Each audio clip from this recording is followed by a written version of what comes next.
For the most part, are those facts accurate? Yes, Your Honor. Did you get into an argument and into a fight with SB? I don't believe so. You don't think you did? I just know that when she dropped me off, she was yelling stuff at me when I drove off. So what did you do? I just drove off. You didn't do anything? Oh, You didn't provoke a disturbance? no. Good, we're going to trial. Thanks. We'll set this matter for a trial. Okay. We will go on the record in the matter 24 CM 202, State of Wisconsin versus Andrew Cote. The state appears through Assistant District Attorney Holly Rockow in person. Mr. Cote appears in person in custody with counsel Joel Feliski. We're set today in this matter for a plea and sentencing hearing. The parties have reached an agreement. Mr. Feliski, can you please recite the agreement for the record? Yes, Your Honor. Mr. Cote has agreed to plead to one count of misdemeanor disorderly conduct with the remaining counts in the complaint dismissed and read in, and a joint recommendation by both parties for court costs totaling $443. And I believe he was in the process of a revocation. Was he revoked or did? Yes, Your Honor. As of yesterday afternoon, the final decision from the administrator came in, and he has been revoked, and he will be sent to Polk County for sentencing. Okay. And what charges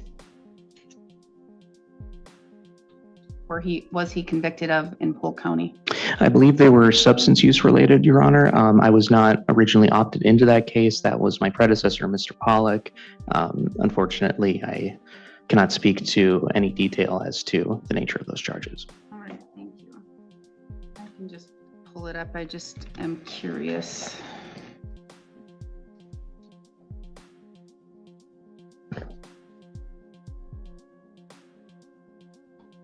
Would it be for the 24 cases or for a 21 case, Mr. Cote? 24? Oh, 24 case. Okay, so for the 24 cases, possession of amphetamine as a repeater, possession of cocaine, a misdemeanor. It looks like. All right. Okay. Basis for the agreement and why it's in the public interest, Ms. Rockow? Your Honor, Mr. Schmidt negotiated this case with Mr.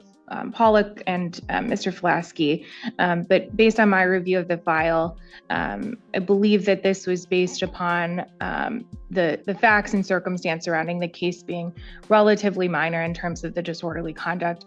There was, of course, the violation of the bail, but that was the Polk County bail.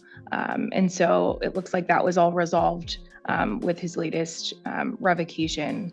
So those bail jumps being dismissed and read in is appropriate for that reason. And I don't believe that any additional confinement or supervision is going to be necessary as he is facing that sentence for the revocation. Okay. All right. So we do have victim SB in the courtroom here today, and Ms. Bauer, SB would like to make a statement. Is that correct? Yes, Your Honor. SB may come up here and have a seat at the black desk, and you may provide a statement. If you are going to read something, please read it very slowly so my court reporter can take everything down. Of course.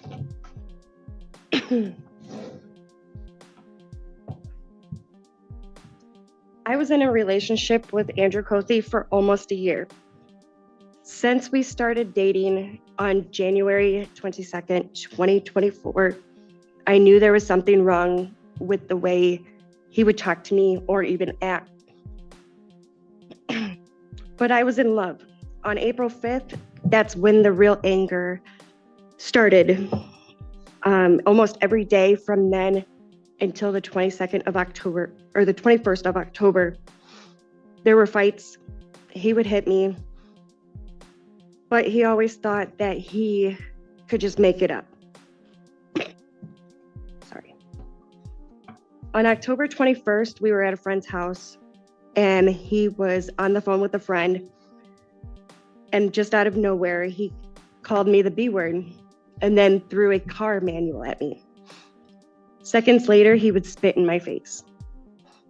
But once again, made it up, told me he would never do it again. But just a couple hours later, my world flipped around.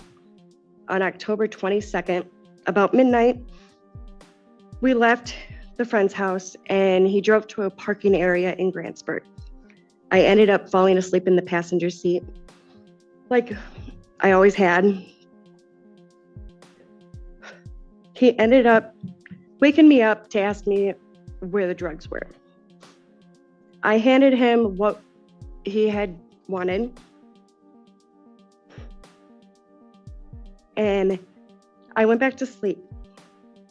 He woke me up again and asked me for the other bag. I said I gave him everything I had and I didn't have anything else.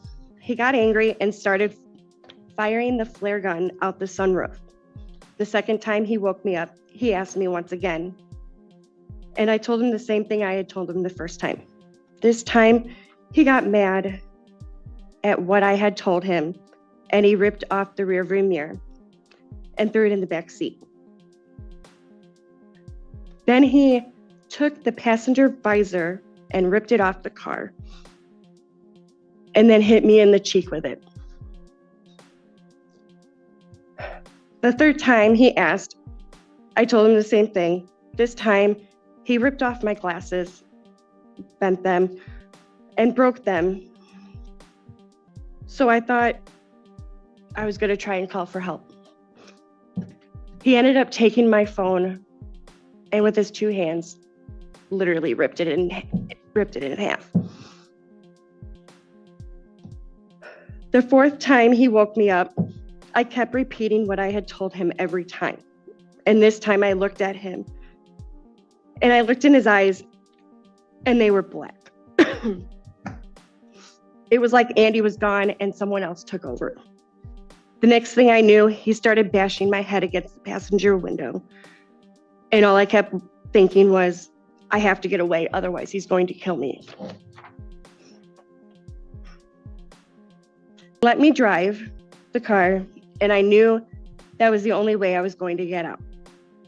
I drove the car to the Frederick Trailer Park, where I knew I would be safe. I parked in the front entrance and stopped.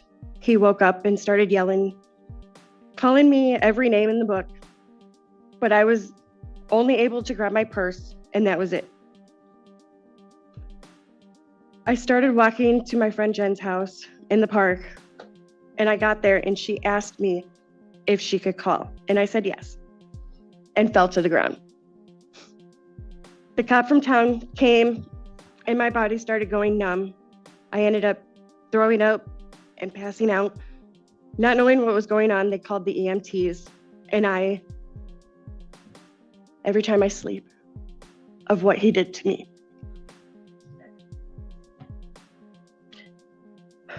I am in therapy almost either 1 or 2 days a week, and I will be on therapy for at least 3 years, she said. This was 6 months ago, and yet it still gets to me every day. I don't know how I'm going to move on from this. So I'm asking you for some stipulations. 90 days in jail, no contact with me, my property, or my roommates, no possession of firearms, anger and drug treatment, and probation. I don't think it's fair that I have to live with this every day and he would get away scot-free. He has made it to where I don't feel safe, and I will be putting 2 restraining orders on him for both counties. I can't go outside by myself. I can't go to the store by myself. He's already threatened me enough. Thank you. Thank you. Just a bit of information. You only need one restraining order. It covers you everywhere. Okay, So you Thank don't you. need to go to both counties. Thank you for your statement. thank you. And for the record, and I'm sure that, well, maybe the state had more information, but that's not any of the information that is contained in the criminal complaint. The complaint is very sparse and just indicates that there was an argument and it may have escalated, but what I have access to doesn't discuss the level of what that argument may have been or consisted of. So, all right. So then the agreement, Ms. Rockow, now again, after hearing the victim, what is the basis for the agreement in the justice or in the public interest? Well, Your Honor, I think some of that information wasn't information that the state had when this case was charged or when this offer was made. It's not my file, but from my review, I didn't happen upon that, what was described just now. So based on the facts that are contained in the criminal complaint. And again, and I'll state, you're probably hearing or seeing it for the first time as the court is, because the criminal complaint is one small little paragraph that just describes a fight that occurred and that it may have escalated a little, but none of the detail. Right. But Your Honor, again, Mr. Cothi has been revoked in Polk County on some more serious charges and is going to be presumably serving a jail sentence. I think at least one of those had some stayed jail time. So I think that he's going to remain in custody for a while. I don't believe that